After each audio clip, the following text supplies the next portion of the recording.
1 real numbers. I hope that you are studying sincerely at your home. If you are not having NCERT book, there is no problem. After the last video of this chapter, I will provide a small worksheet. कोई tension की बात नहीं, कोई डरने की बात नहीं। इस चैप्टर के बाद में जो मैं वर्कशीट दूंगा, जितनी समझ में आए उतना करो। सारे वीडियोस को ध्यान से सुनो, जितना आप नोट कर सको नोट करो, और वर्कशीट में से जितने क्वेश्चन आप सॉल्व कर पाओ उतने करो। बाकी आपकी सारी प्रॉब्लम्स जैसे ही फिजिकल क्लासेस चालू होगी वैसे ही सॉल्व हो जाएगी।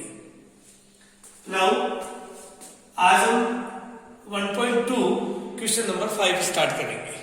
1.2 का 4 तक कल हम पिछले वीडियो में हो गया था। 1.2 question number 5, check whether 6 power n can end with the digit 0 where n is natural number. इस क्वेश्चन का मतलब क्या है कि 6 की power n is a natural number, means 1 2 3 4 कितनी भी पावर हो सकती है। 6 की पावर n से जो वैल्यू आएगी उस वैल्यू का एंड 0 से होगा या नहीं होगा, ये हमें चेक करना है। जैसे 6 पावर 1 है तो ये 6 है, 6 पावर 2 36, 6 पावर 3 216। तो यहाँ 1 2 3 क्या n है, नेचुरल नंबर है। ऐसे ही 6 की पावर कितने भी कर ले तो जो वैल्यू बनती है, जो नंबर बनता है, उसका एंड 0 से होगा या नहीं होगा, यूनिट प्लेस पे 0 आएगा या नहीं आएगा, ये हमें चेक करना है। अब मैं आपको एक बात बताता हूं। मान लीजिए हमारे पास एक नंबर है 10, इसके प्राइम फैक्टर हुए 2 into 5 20, 2 into 2 into 5। कोई भी नंबर ले लो जिसका एंड 0 से होता हो। 50 ले लो तो 2 into 5 into 5, 70 ले लो 2 into 5 into 7। आप क्या देख रहे हैं, जिस नंबर का एंड 0 से हो रहा है उसमें एटलीस्ट 1 पेयर 2 और 5 का जरूर है। कम से कम एक पेयर 2 और 5 का जरूर आ रहा है, उसमें जरूर आ रहा है। इसका मतलब जिस नंबर का एंड 0 से होगा उसमें कम से कम एक पेयर 2 और 5 का जरूर होगा। अब आइए हमारे क्वेश्चन पे। क्वेश्चन कह रहा है 6 power n can and with the digit 0। हम 6 के प्राइम फैक्टर के 2 into 3, यहाँ 2 आ रहा है लेकिन 5 नहीं आ रहा। ऐसे ही 6 की पावर कितने भी कर देंगे तो ये पावर यहाँ आ जाएगी। 6 की पावर 3 होगी तो 2 into 3 की पावर 3, 6 की पावर 5 होगी तो 2 into 3 की पावर 5। जैसे मान लीजिए 6 की पावर 5 है, इसका मतलब 2 into 3 की होल पावर 5, यानी 6 के प्राइम फैक्टर होते हैं 2 into 3, तो 6 पावर 5 के प्राइम फैक्टर हो गए 2 into 3 की होल पावर 5। इट मींस 2 भी 5 टाइम्स और 3 भी 5 टाइम्स, यानी इसमें 2 तो आ रहा है लेकिन 5 नहीं आ रहा।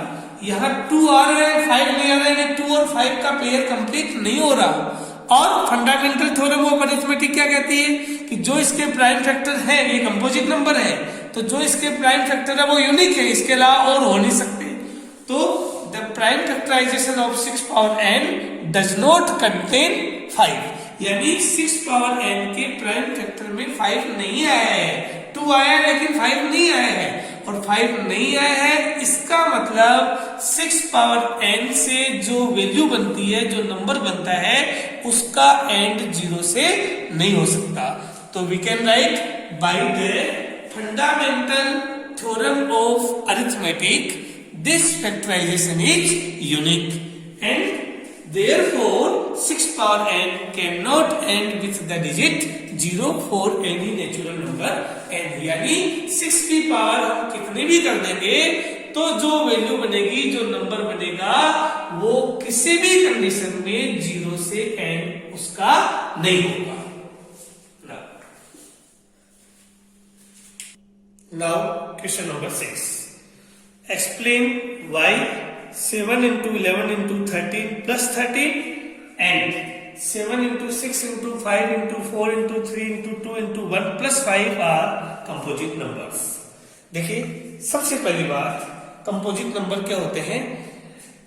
जो नंबर 1 से डिवाइड हो, खुद से डिवाइड हो, इन दोनों के अलावा और भी किसी नंबर से डिवाइड हो, उनको कंपोजिट नंबर कहते हैं। इसका मतलब क्या हुआ, जिस नंबर के फैक्टर्स 2 से ज्यादा होते हैं, 1 को इंक्लूड करके 2 से ज्यादा फैक्टर होते हैं, वो सब कंपोजिट नंबर होते हैं। जैसे 5 है, 5 के फैक्टर्स हुए 1 और 5, 6 के फैक्टर हुए 1, 2, 3 और 6, 4 के फैक्टर हुए 1, 2 और 4, या 5 के फैक्टर केवल 2 ही है तो ये कंपोजिट नंबर नहीं होगा। 6 के फैक्टर 2 से ज्यादा है तो ये कंपोजिट नंबर है। 4 के फैक्टर 2 से ज्यादा है तो ये भी कंपोजिट नंबर है। तो आज यही हम शो करेंगे या चेक करेंगे कि गिवन नंबर्स कंपोजिट नंबर है या नहीं। फर्स्ट नंबर है हमारा 7 into 11 into 13 plus 13। इसका एक सिंगल नंबर बना करके प्राइम फैक्टर करते हैं।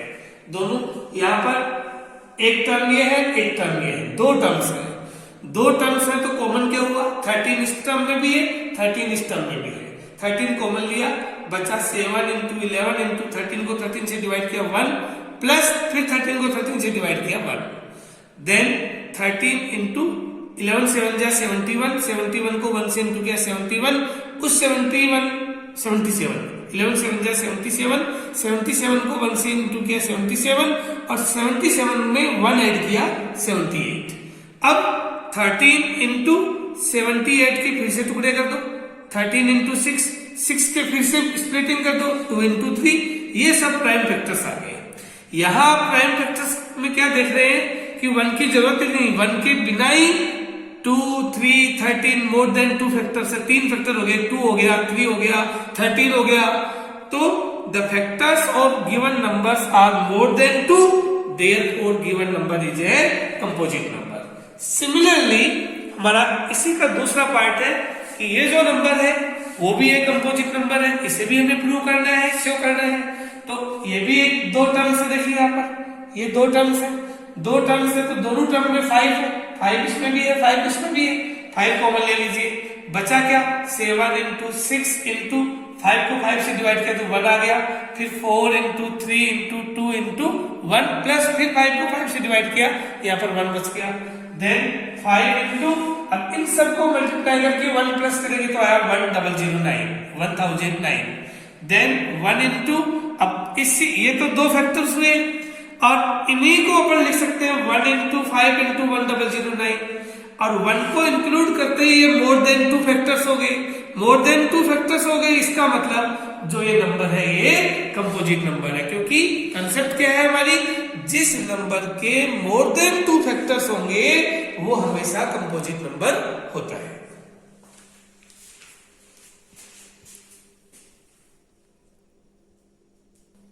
एक्सरसाइज 1.2 का ये जो लास्ट क्वेश्चन है 7, ये आपके होमवर्क में है।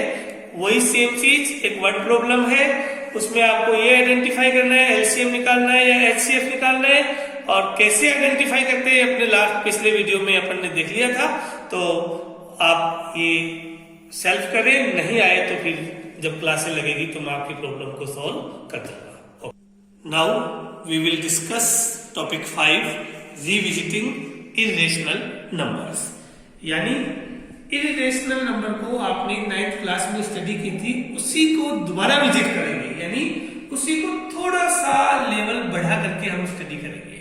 अब ये टॉपिक जो है, इसी टॉपिक की हमारी एक्सरसाइज है 1.3। Exercise 1.3 question number 1, prove that √5 is irrational. यानी √5 एक इरेशनल नंबर है, इसे हमें प्रूव करना है। अब आप मेरी बात ध्यान से सुनिए, इसका सॉल्यूशन बाद में देखेंगे, पहले आपको जो बता रहा हूं वो सुनिए। किसी भी मैथमेटिकल फैक्ट को जब प्रूव करते हैं, मैथमेटिकल फैक्ट क्या है, √2, √3, √5 ये इरेशनल है। क्या है ये? मैथमेटिकल फैक्ट है, यूनिवर्सल ट्रूथ है। एक तरीके से सब जानते, इसको प्रूव करने की जरूरत नहीं कि साहब √3 इरेशनल है, ये फैक्ट है। लेकिन कभी भी किसी फैक्ट को प्रूव कैसे करते हैं, इसके लिए मैं यहाँ पर 2-3 बातें बता रहा हूँ इस एक्सरसाइज को सॉल्व करने के लिए। पहले ये 3 कंसेप्ट आप समझेंगे, तब ये क्वेश्चन आपको एक स्टोरी की तरह लगेंगे, आराम से समझ में आएंगे, कोई रटने की जरूरत नहीं होगी। तो आप ध्यान से देखिए। सबसे पहली बात, किसी भी मैथमेटिकल फैक्ट को जब प्रूव करते हैं तो रॉन्ग स्टेटमेंट से स्टार्ट करते हैं। मान लो आपको प्रूव करना है 2 + 2 = 4। 2 + 2 = 4 क्या है? मैथमेटिकल फैक्ट है। और इसको प्रूव करने के लिए आप स्टार्ट करेंगे सबसे पहले रॉन्ग स्टेटमेंट कि लेट 2 + 2 ≠ = 4, यानी 2 और 2 का सम 4 नहीं होता है। स्टार्टिंग आपको यहीं से करनी पड़ेगी। लेकिन इस क्वेश्चन में हमें √5 को इरेशनल प्रूव करना है, तो हमारी स्टार्टिंग कहां से होगी? लेट √5 बी रेशनल, कि √5 रेशनल नहीं हो सकता, रॉन्ग स्टेटमेंट है। यहां से हमें स्टार्ट करनी पड़ेगी। और जब यहां से स्टार्ट करेंगे तो लास्ट में सॉल्व करते करते एक जगह ऐसे आ जाएगी जहां ऐसी चीज आप प्रूव कर दोगे जो पॉसिबल ही नहीं है। और जब वो चीज नहीं पॉसिबल है, इसका मतलब क्या हुआ? हमारी शुरुआत ही रॉन्ग है। हमारा स्टार्टिंग स्टेटमेंट है वो गलत है। और अगर स्टार्टिंग स्टेटमेंट क्या था? √5 को हमने रेशनल माना था, वो अगर रॉन्ग है तो सही क्या है? √5 इरेशनल है। पहली कंसेप्ट क्या हुई? मैथमेटिकल फैक्ट को प्रूव करने के लिए रॉन्ग स्टेटमेंट से स्टार्ट करते हैं। दूसरी चीज ये है कि कोई भी एक रेशनल नंबर होता है, कोई भी रेशनल नंबर होता है, इसको या तो अपन a/b की फॉर्म में लिखते हैं या फिर p/q की फॉर्म में लिखते हैं। अब ये a और b दोनों क्या है? इंटीजर्स हैं और रेशनल नंबर है। लेकिन सबसे बड़ी खास बात यह है कि a और b दोनों को प्राइम है। इनमें कोई भी कॉमन फैक्टर नहीं होना चाहिए, तभी वो प्योर रेशनल नंबर होता है। मान लो एक नंबर है 6/15। 6/15 एक नंबर है। अब मानते हैं कि ये p/q की फॉर्म में है, मानते हैं कि ये रेशनल है, लेकिन प्योर रेशनल नंबर नहीं है। क्यों? क्योंकि ये स्टैंडर्ड फॉर्म में नहीं है।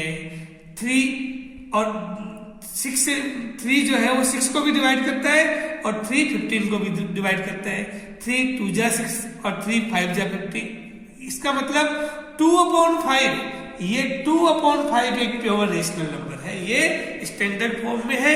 इसमें 1 के अलावा कोई भी कॉमन फैक्टर नहीं है, यानी ये दोनों नंबर को प्राइम है। और जो न्यूमरेटर और डिनोमिनेटर को प्राइम होते हैं वही रेशनल नंबर हो सकते हैं।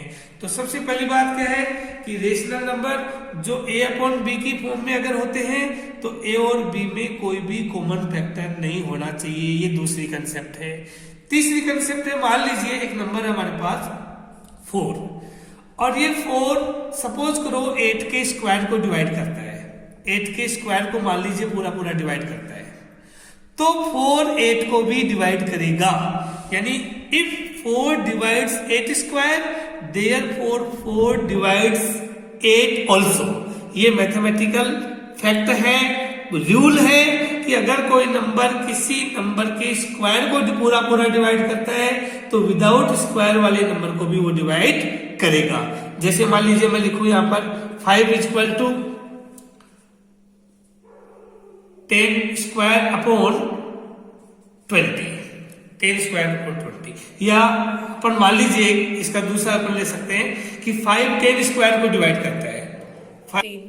सिमिलरली कि 5 डिवाइड्स 10 स्क्वायर, 5 10 की स्क्वायर को डिवाइड करता है, इसका मतलब 5 10 को भी डिवाइड करेगा। यानी जैसे 4 डिवाइड्स 8 स्क्वायर तो 4 डिवाइड्स 8 ऑल्सो, ऐसे 5 divides 10 square then 5 divides 10 also. ये हुई तीसरी कंसेप्ट। इन तीनों कंसेप्ट को अगर दिमाग में लाएंगे, याद रखेंगे, तो हमारा ये प्रूविंग जो है वो बहुत ही इजी हो जाएगा। अब इस क्वेश्चन को सॉल्व करते हैं। तो सबसे पहली बात थी क्वेश्चन हमारा कि √5 को इरेशनल प्रूव करना है। √5 इरेशनल है, ये मैथमेटिकल फैक्ट है। इसको प्रूव करने के लिए सब जानते हैं कि लेट √5 बी रेशनल। सबसे पहले हमें रॉन्ग स्टेटमेंट मानना पड़ेगा कि जो पॉसिबल नहीं है, तो √5 बी रेशनल। अगर √5 रेशनल है तो हमें रेशनल को किस a/b की फॉर्म में लिखेंगे, यानी √5 हुआ a/b। अब यहाँ a और b क्या है? a and b are integers, b is not equal to 0, यानी डिनोमिनेटर 0 पॉसिबल नहीं है, and a and b have no common factor, यानी a और b में कोई भी कॉमन फैक्टर नहीं है, यानी a एंड b को-प्राइम्स है।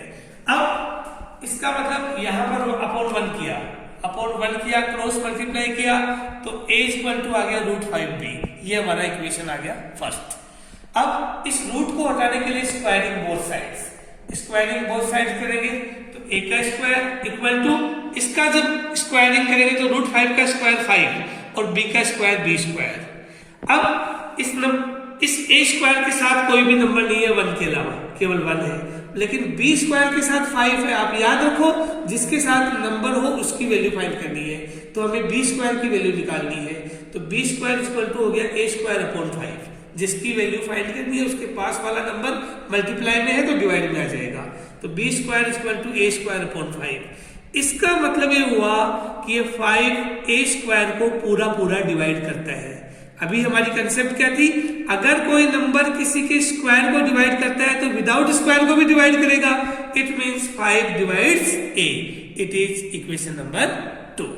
अब आप एक छोटा सा रफ काम बताता हूं, आप देखिए इस लाइन का मतलब हुआ 5 a को पूरा पूरा डिवाइड करता है। 5 अगर a को पूरा पूरा डिवाइड करेगा तो सपोज करो रिमाइंडर 0 आ रहा है क्वेश्चन, भाई रिमाइंडर तो 0 आएगा ही आएगा क्योंकि 5 a को पूरा पूरा डिवाइड करता है। और मान लो क्वेश्चन है C। अब डिवीजन लेमा क्या कहता है, a equal to 5c plus r, a equal to 5c plus r क्या है 0, then a equal to 5c। तो हम यहाँ पर लिख देंगे a इक्वल टू 5c। अब ये a की वैल्यू हम इक्वेशन फर्स्ट में वापस पुट कर देंगे। जो इक्वेशन फर्स्ट है a equal to root 5b, इसमें ये a की वैल्यू पुट कर देंगे। जब a की वैल्यू पुट करेंगे तो 5c equal to root 5b। वापस इस रूट को हटाने के लिए स्क्वायरिंग बोथ साइड्स, इसका भी स्क्वायर कर देंगे, इसका भी स्क्वायर कर देंगे, तो हमारे पास वैल्यू आ जाएगी 25c square equal to 5b square. 25c square equal to 5b square, 5 1 जा 5, 5 5 जा 25। Then we can write 5c square equal to b square. फिर से देखो इसके साथ नंबर है, इसके साथ 1 के अलावा कोई नंबर नहीं है, तो उसकी वैल्यू फाइंड करनी है जिसके साथ नंबर है, यानी c स्क्वायर की वैल्यू निकालनी है। तो c स्क्वायर इक्वल टू क्या हुआ, b square upon 5, b square upon 5। इसका मतलब क्या हुआ, 5 b के स्क्वायर को डिवाइड करता है। और सब जानते हैं, अभी बताया था कंसेप्ट में कि 5 अगर b स्क्वायर को डिवाइड करेगा तो 5 b को भी डिवाइड करेगा। Therefore 5 divides b, equation 3। अब आप सेकेंड और थर्ड, सेकेंड इक्वेशन क्या कहता है, सेकेंड इक्वेशन कहता है 5 डिवाइड्स a, 5 a को डिवाइड करता है। थर्ड इक्वेशन क्या कहता है, 5 डिवाइड्स b, 5 b को भी डिवाइड करता है। दोनों इक्वेशन से क्या मतलब निकला कि 5 a को भी डिवाइड करता है, 5 b को भी डिवाइड करता है। It means 5 is a common factor between a and b, यानी a और b में 5 कॉमन आ गया। जबकि हमने क्या माना था कि a और b have no common factor, कि इनमें कोई कॉमन फैक्टर है ही नहीं। और हमने जब प्रूव किया तो ये बात प्रूव हो गई कि a और b दोनों में 5 कॉमन फैक्टर है। तो इसका मतलब है कि ये जो हमने माना उसका ही कॉन्ट्रडिक्ट है, जो एक्चुअल में जो रेशनल नंबर की डेफिनेशन जो होती है उसका ही कॉन्ट्रडिक्शन है। इसका मतलब आवर सपोजिशन इज रॉन्ग, हमने जो माना वो गलत है, हमारी शुरुआत रॉन्ग है। और अगर 5b को रेशनल मानना गलत है तो सही क्या होगा, रूट 5 इज एन इरेशनल।